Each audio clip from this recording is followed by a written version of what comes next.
बिस्मिल्लाहिर्रहमानिर्रहीम। This is Jazib Naqvi. पिछले lecture में हम सेमीकंडक्टर्स मटेरियल के बारे में डिटेल से बात कर चुके हैं, जिसमें हमने बात की थी कि जो सेमीकंडक्टर मटेरियल हैं वो दरअसल दो तरह के होते हैं। एक जिन्हें हम प्योर सेमीकंडक्टर यानी कि इंट्रिंसिक सेमीकंडक्टर्स कहते हैं, और दूसरे वो कि जिनमें हम इम्प्योरिटी के एटम्स को ऐड कर देते हैं by the process of doping. और उन नए बनने वाले क्रिस्टल को हमने नाम दिया था एक्सट्रिंसिक सेमीकंडक्टर्स। और डोपिंग को हमने डिटेल में डिस्कस करते हुए ये बात कर ली थी कि जो डोपिंग है वो दो तरह से की जा सकती है, एक पेंटावैलेंट डोपिंग और दूसरी ट्राइवैलेंट डोपिंग, जिसके नतीजे में दो तरह की एक्सट्रिंसिक मटेरियल्स जो हैं वो पैदा होते हैं। एक क्रिस्टल को हमने नाम दिया था जब पेंटावैलेंट इम्प्योरिटी ऐड की थी उसको हमने एन टाइप मटेरियल कहा था या एन टाइप सेमीकंडक्टर्स कहा था, और दूसरे वो कि जब हमने ट्राइवैलेंट इम्प्योरिटी ऐड की और उसके नतीजे में बनने वाला जो मटेरियल था उसका हमने नाम दिया था पी टाइप सेमीकंडक्टर्स का। आज के इस लेक्चर में हम देखेंगे कि अगर एक क्रिस्टल को पी टाइप या एन टाइप बनाने की बजाय अगर हम ऐसे करें कि एक ही क्रिस्टल में दोनों तरह की डोपिंग कर दें, यानी इसका मतलब डिफरेंट मेथड हो सकते हैं बाय द वे, कि या तो आप एक एन और पी टाइप को आपस में डिफ्यूज़ कर सकते हैं, उनको आपस में कंबाइन कर सकते हैं by the process of heating, या फिर दूसरी तरफ आप ये कर सकते हैं कि आप एक ही क्रिस्टल के मटेरियल एक ही मटेरियल को लें और उसकी दोनों जो साइडें हैं एक साइड को पी टाइप इम्प्योरिटी ऐड कर दें और दूसरी साइड को एन टाइप बनाने के लिए पेंटावैलेंट इम्प्योरिटी ऐड कर दें। तो इस लेक्चर में हम देखेंगे कि ऐसा करने से क्या होगा और इसका हमें फ़ायदा क्या होगा और किस तरह की डिवाइस यहाँ पर हम जनरेट कर सकते हैं इस डोपिंग के कॉन्सेप्ट को यूज़ करते हुए। तो सबसे पहले इसी कॉन्सेप्ट को देखते हैं कि सपोज़ करें अगर हमारे पास एक क्रिस्टल है सिलिकॉन का। सो लेट मी से कि ये मेरे पास एक सिलिकॉन का क्रिस्टल है। अब हम क्या करते हैं कि इसकी एक साइड पे ट्राइवैलेंट इम्प्योरिटी ऐड कर देते हैं, जबकि जो दूसरी साइड है यहाँ पे हम पेंटावैलेंट इम्प्योरिटी ऐड कर देते हैं। हमें पता है कि पेंटावैलेंट इम्प्योरिटी जैसे कि फास्फोरस है, सपोज को ओवरऑल देखें ये क्रिस्टल सिलिकॉन का बना हुआ है, तो अगर मैं यहाँ पे एक पी टाइप मटेरियल को ऐड करता हूँ या पी टाइप एटम को ऐड करता हूँ जैसे कि फास्फोरस है, पेंटावैलेंट इम्प्योरिटी को ऐड करता हूँ जैसे कि फास्फोरस है, तो फास्फोरस के पास होते हैं आउटर मोस्ट शेल में 5 इलेक्ट्रॉन। ये करता क्या है कि ये 4 इलेक्ट्रॉन का यूज़ करते हुए नेबरिंग सिलिकॉन के साथ एक बॉन्ड यहाँ पे क्रिएट हो गया, सपोज करो एक बॉन्ड इसने यहाँ पे क्रिएट कर दिया, एक बॉन्ड इसी तरह से यहाँ पे क्रिएट कर दिया, और चौथा बॉन्ड चौथे सिलिकॉन के साथ क्रिएट कर दिया यहाँ पे। इसका मतलब इसने 4 इलेक्ट्रॉन को यूज़ करते हुए अपना ऑक्टेट कंप्लीट कर लिया सिलिकॉन के साथ बॉन्डिंग करके। अब ये जो 5वां इसका इलेक्ट्रॉन था ये हमने डिस्कस कर लिया था कि ये बन जाता है फ्री इलेक्ट्रॉन। इसी तरह से जब हम यहाँ पे ट्राइवैलेंट दूसरी साइड पे ऐड करेंगे जैसे कि बोरॉन ऐड करेंगे, तो बोरॉन के ऐड करने से क्या होगा कि बोरॉन अपने 3 इलेक्ट्रॉन्स को यूज़ करते हुए सिलिकॉन के साथ बॉन्ड क्रिएट करेगा, और यहाँ पे जो बॉन्ड क्रिएट करेगा कोवैलेंट बॉन्ड होगा, जबकि जो चौथा सिलिकॉन पड़ा होगा जहाँ पे जिसका इलेक्ट्रॉन जहाँ पे होगा उसके साथ बॉन्ड क्रिएट करने के लिए इसके पास कोई इलेक्ट्रॉन मौजूद नहीं है, तो हम कहेंगे कि यहाँ पर हमारे पास एक होल क्रिएट हो गया, एक डेफिशिएंसी ऑफ इलेक्ट्रॉन क्रिएट हो गई है। अब देखिए जब इस कंडीशन में इतनी ज़्यादा इम्प्योरिटी ऐड करते हैं तो यहाँ पे जहाँ पे आमने सामने आ जाएंगे बोरॉन और फास्फोरस, तो यहाँ पे क्या होगा, यहाँ पे अब आपने गौर करना है कि जो होल है दरअसल वो कहाँ पे क्रिएट हो रहा था। उसी एनर्जी बैंड डायग्राम को अगर आप रिकॉल करें तो हमने कहा था सबसे पहले हमारे पास होता है वैलेंस बैंड, फिर एनर्जी गैप है, और यहाँ पर ऊपर मौजूद होगा हमारे पास कंडक्शन बैंड। अगर आप देखें तो जो कंडक्शन बैंड है उसकी एनर्जी हायर है as compare to the valence band, तो वैलेंस बैंड का ही इलेक्ट्रॉन दरअसल जाता था यहाँ पर कंडक्शन बैंड में, तो हम कहते थे ये फ्री इलेक्ट्रॉन बन जाता है और यहाँ पे एक होल क्रिएट हो रहा है।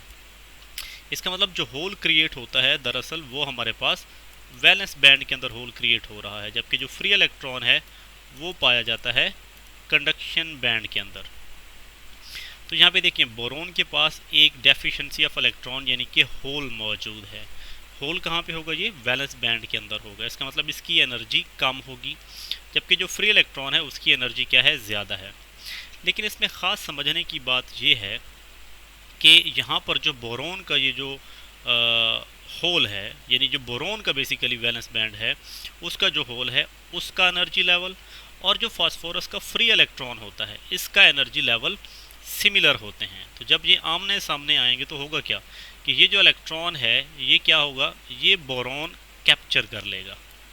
इसका मतलब ये इलेक्ट्रॉन जहाँ से चला गया किधर, इस बोरोन की तरफ, और यहाँ पे ये बॉन्ड क्रिएट कर लेगा किसके साथ, सिलिकॉन के साथ। लेकिन देखो पहले बोरॉन था न्यूट्रल, जितने उसके पास प्रोटॉन थे उतने ही उसके पास इलेक्ट्रॉन थे, तो वो न्यूट्रल था ओवरऑल क्रिस्टल। लेकिन जब इसके पास एक एक्स्ट्रा इलेक्ट्रॉन आ गया, एक्स्ट्रा नेगेटिव चार्ज आ गया, तो अब क्या होगा, यहाँ पर एक ये नेगेटिव आयन बन जाएगा। अब मैं इसको न्यूट्रल एटम नहीं कह सकता, क्यों, क्योंकि इसने एक एक्स्ट्रा इलेक्ट्रॉन ले लिया है फास्फोरस से। इसी तरह से अगर आप फास्फोरस को देखें, पहले फास्फोरस न्यूट्रल था, जितने फास्फोरस के न्यूक्लियस के अंदर प्रोटॉन मौजूद थे उतने ही उसके ओवरऑल क्रिस्टल के अंदर जो फास्फोरस के पास उतने ही इलेक्ट्रॉन मौजूद थे। तो इसका मतलब ओवरऑल ये न्यूट्रल था। जब इसने ये इलेक्ट्रॉन दे दिया बोरॉन को, तो चूंकि इसका इलेक्ट्रॉन चला गया है यहाँ से, इसका मतलब इसमें नेगेटिव चार्ज कम हो गया है, जबकि पॉजिटिव तो उतना ही मौजूद है। तो ओवरऑल इस फास्फोरस के ऊपर आ जाएगा पॉजिटिव चार्ज। इसका मतलब ये एक पॉजिटिव आयन में कन्वर्ट हो जाएगा। तो यहाँ पे अब हुआ क्या है कि जो पेंटावैलेंट साइड है, यानी जो एन टाइप सेमीकंडक्टर वाली साइड है, और जो ट्राईवैलेंट साइड यानी कि पी टाइप सेमीकंडक्टर वाली साइड है, यहाँ पे हुआ क्या है कि जहाँ पे फास्फोरस और बोरॉन आमने सामने आए, तो फास्फोरस का जो इलेक्ट्रॉन है वो चला गया इस पी रीजन में, यानी इलेक्ट्रॉन एन साइड से किधर चला गया, पी साइड पे। यहाँ पे फास्फोरस से चूँकि इलेक्ट्रॉन गया है और फास्फोरस किस में कन्वर्ट हो गया, एक पॉजिटिव चार्ज में, यानी पॉजिटिव आयन में, सॉरी। तो इस वजह से होगा क्या कि जितने भी यहाँ पे फास्फोरस पड़े होंगे वो सारे अपने इलेक्ट्रॉन दे देंगे बोरॉन को। इसका मतलब यहाँ पे आपके पास पॉजिटिव आयन की एक लेयर क्रिएट हो जाएगी। जबकि जिन बोरॉन ने उस एक्स्ट्रा इलेक्ट्रॉन को ले लिया, वहाँ पे क्या होगा, उनके ऊपर नेगेटिव चार्ज आ जाएगा, यानी कि वो नेगेटिव आयन्स में कन्वर्ट हो जाएंगे। तो यहाँ पर अगर आप गौर करें तो यहाँ पे आपके पास पॉजिटिव आयन की एक लेयर बन चुकी है, यहाँ पे एक नेगेटिव आयन्स की लेयर बन चुकी है। ये जो मेरे पास रीजन बना है जहाँ पे आयन्स क्रिएट हुए हैं, इस रीजन को हम नाम देते हैं पी एन जंक्शन का। So this is known as P N junction.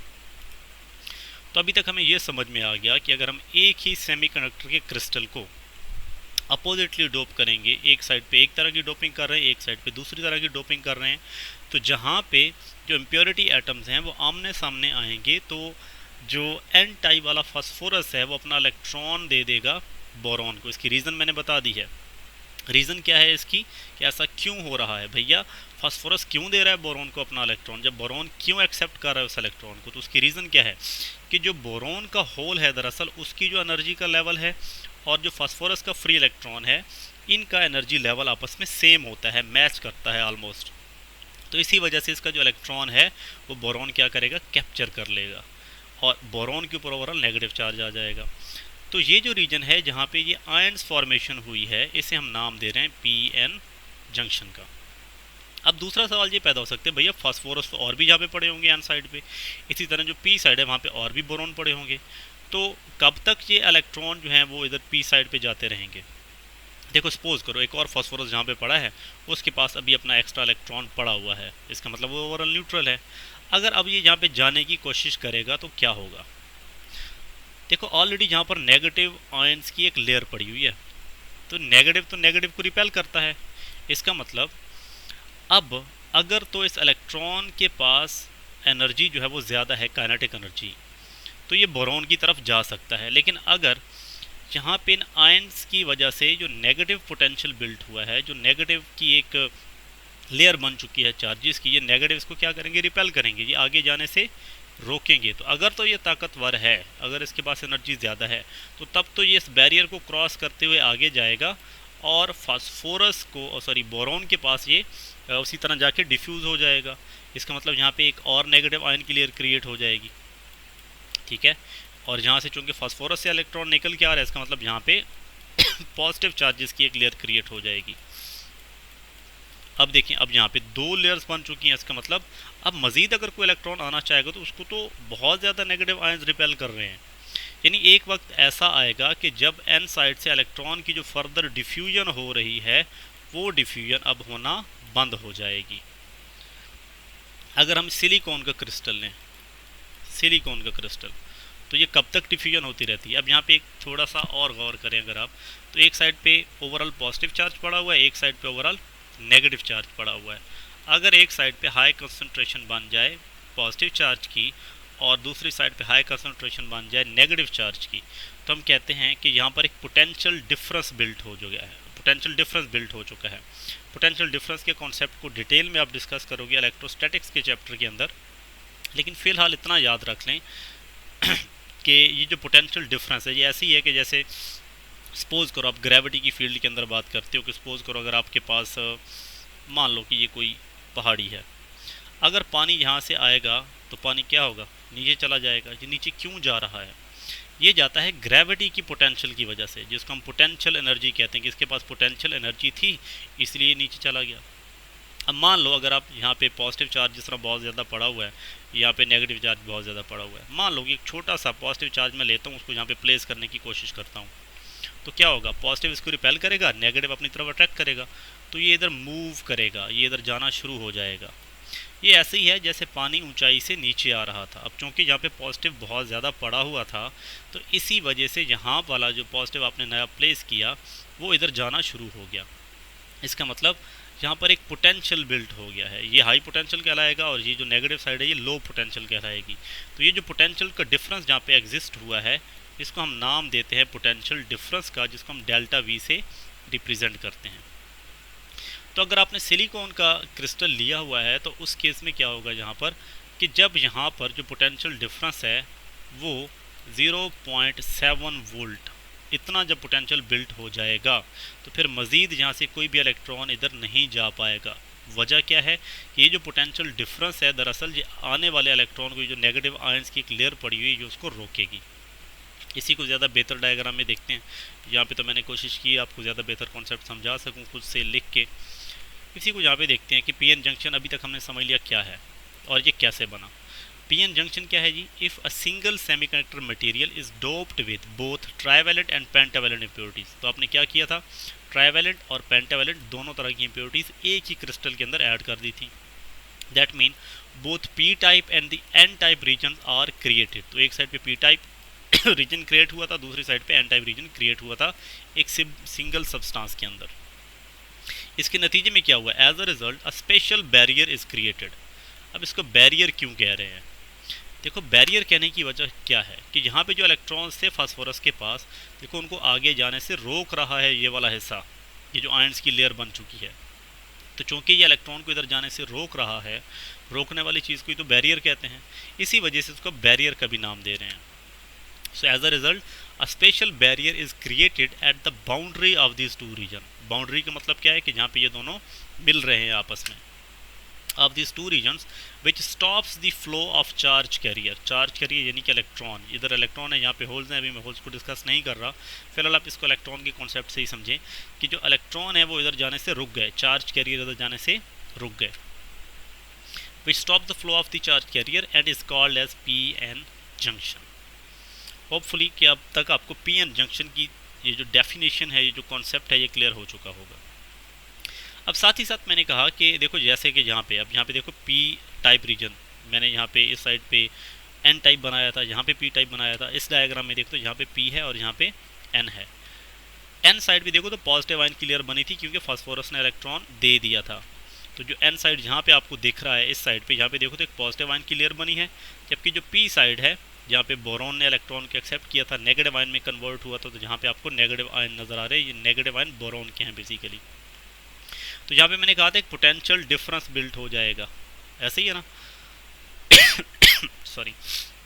तो जब यहाँ पे पोटेंशियल डिफरेंस बिल्ट हो गया, जैसे कि सिलिकॉन के केस में मैंने कहा कि अगर सिलिकॉन का आपने क्रिस्टल लिया हुआ था और उसकी डोपिंग की थी तो ये 0.7 वोल्ट का होगा।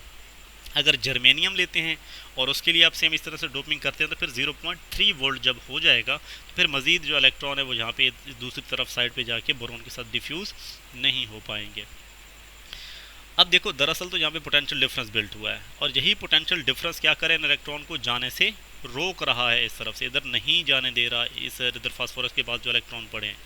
अच्छा, एक बात यहाँ पे ये नोट कर लें कि इस नेगेटिव का मतलब हरगिज़ ये नहीं है कि जो एन रीजन है ये कोई नेगेटिव रीजन है, या ये जो पी रीजन है ये कोई पॉजिटिव रीजन है, बल्कि ये सिर्फ शो कर रहा है कि यहाँ पर फास्फोरस के पास इलेक्ट्रॉन्स मौजूद हैं। ओवरऑल ये रीजन सारे का सारा न्यूट्रल रहेगा। इसी तरह से यहाँ पे होल्स मौजूद थे बोरॉन के पास जब सिलिकॉन के साथ उसने बॉन्ड क्रिएट किया था, तो इसका मतलब जो पी रीजन है ये पॉजिटिव नहीं है, बल्कि दरअसल ये न्यूट्रल है। तो ये याद रखना है, एन से नेगेटिव नहीं बनता, पी से पॉजिटिव नहीं बनता, बल्कि एन टाइप रीजन कब बनेगा, जब पेंटावैलेंट इम्प्योरिटी ऐड करोगे।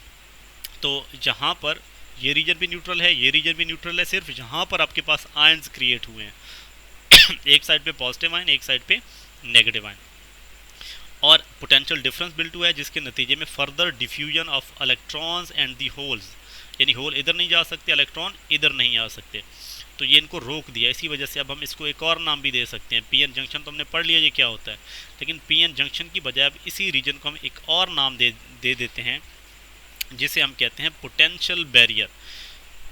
क्योंकि ये जो पोटेंशियल है यही इन इलेक्ट्रॉन्स को जाने से रोक रहा है, जो होल्स को जाने से पी से एन साइड पे रोक रहा है। तो इसीलिए अब की बार हम इसको क्या नाम दे रहे हैं, साथ ही साथ कि ये हमारे पास क्या है, पोटेंशियल बैरियर है। इसी रीजन को एक और नाम भी दिया जाता है जिसे कहते हैं डिप्लीशन रीजन। डिप्लीट का मतलब होता है किसी चीज़ का ख़त्म हो जाना। आगे जाके इसका जिक्र करेंगे कि डिप्लीशन रीजन क्या होता है, बल्कि चले यहीं पे जिक्र कर लेते हैं। तो देखो अभी तक यहाँ इस पूरी डायग्राम के अंदर किस तरह के चार्जेस आपके पास अवेलेबल हैं, इसी को फर्दर एक्सप्लोर करते हैं। जैसे कि अभी हमने रिसेंटली बात की है कि देखो यहाँ पर आपने किया क्या है कि आपने एक साइड को पी टाइप बनाया, दूसरी साइड को एन टाइप बनाया।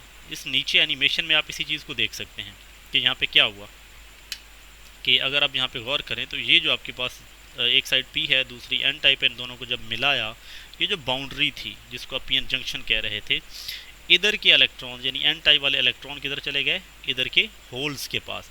तो यहाँ पे आप देखो आयंस की एक लेयर क्रिएट हो चुकी है, एक साइड पे हायर पॉजिटिव चार्ज है, एक साइड पे नेगेटिव चार्ज है। तो यहाँ पे एक पोटेंशियल डिफरेंस बिल्ट हो गया है। यही पोटेंशियल डिफरेंस इनको क्या कर रहा है, फर्दर डिफ्यूज होने से रोक रहा है। और इसकी एग्जांपल ऑलरेडी हम कोट कर चुके हैं। एन साइड पे फास्फोरस पड़ा होता है, पी साइड पे बोरॉन पड़ा होता है। तो यहाँ पे अगर आप बोरॉन को देखो, इसके पास वैकेंसी यानी कि एक होल था, इसके पास एक एक्स्ट्रा इलेक्ट्रॉन था। जब आपस में आमने सामने आएंगे तो एनर्जी लेवल सेम होने की वजह से इस इलेक्ट्रॉन ने क्या करना है कि ये चला जाएगा इस बोरॉन के पास। जब इस बोरॉन की पास जाएगा तो इसकी डेफिशिएंसी को फिल करेगा। जहाँ पर जब इसकी डेफिशिएंसी को फिल करेगा तो इसका मतलब अब इसके पास एक एक्स्ट्रा इलेक्ट्रॉन, एक नेगेटिव चार्ज आ चुका है, जिसकी वजह से क्या हुआ कि ये नेगेटिव आयंस में यहाँ पर इस जगह पे, तो यहाँ पे ये नेगेटिव आयंस में क्या हुआ, कन्वर्ट हो गया, जबकि फास्फोरस पे क्या आ गया, पॉजिटिव चार्ज आ गया। ठीक है। अच्छा, अब यहाँ पे चार्ज कैरियर को देखते हैं, कौन कौन सी ऐसी चीज़ें मौजूद हैं कि जिनके पास चार्ज है।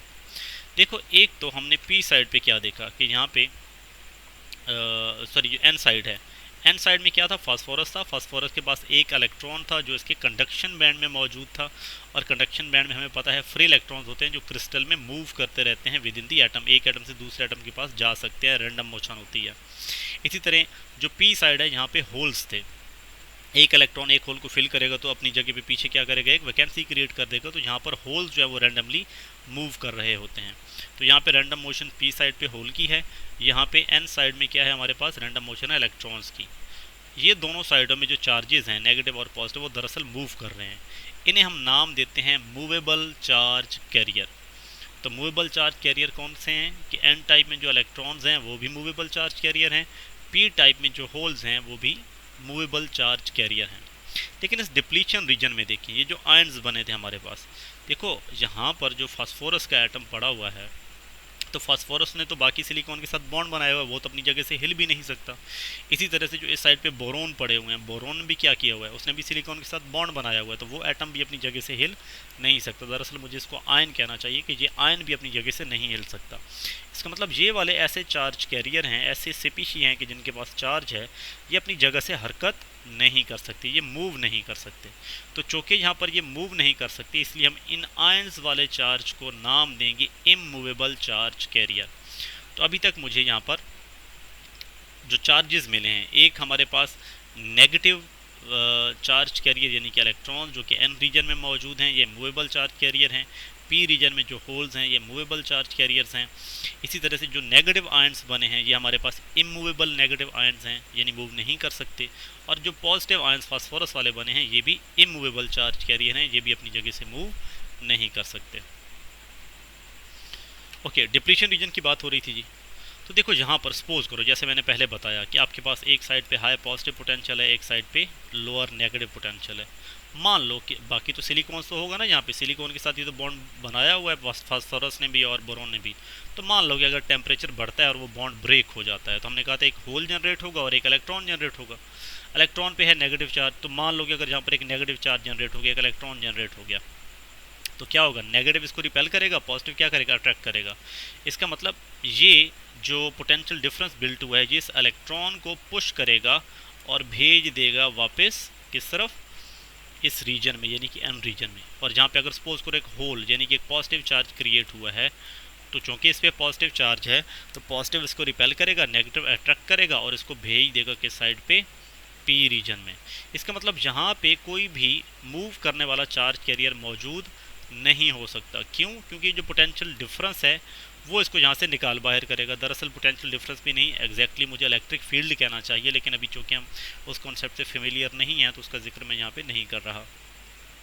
तो यहाँ पे मुझे एक चीज़ समझ में आई कि यहाँ पर मूवेबल चार्ज कैरियर नहीं रह सकते, सिर्फ और सिर्फ जो इमूवेबल चार्ज कैरियर यानी कि आयंस हैं सिर्फ वही यहाँ पे रह सकते हैं। तो इस रीजन में चूँकि मूवेबल चार्ज कैरियर डिप्लीट हो चुके हैं, ख़त्म हो चुके हैं, नहीं रह सकते, इसलिए इस रीजन को एक और नाम भी दिया जाता है जिसे हम कहते हैं डिप्लीशन रीजन। तो अब इस रीजन के हमने 3 नाम अभी तक पढ़े हैं। एक हमने इसको कहा ये पीएन जंक्शन कहलाता है। क्यों कहलाता है? कि यहाँ पर आयंस फॉर्म होते हैं, जहाँ पे इलेक्ट्रॉन और फास्फोरस और बोरॉन आमने सामने आते हैं, इलेक्ट्रॉन और होल की शेयरिंग होती है, डिफ्यूज़ होते हैं एक दूसरे के अंदर, तो एक जंक्शन फॉर्म करते हैं, इसको हम पीएन जंक्शन कहते हैं। वैसे जंक्शन का मतलब होता है जहाँ पे दो चीज़ें आके मिलती हैं, तो ये वो जगह है कि जहाँ पर पी रीजन और एन रीजन आपस में मिल रहे हैं, इसलिए इसको पीएन जंक्शन कहा जाता है।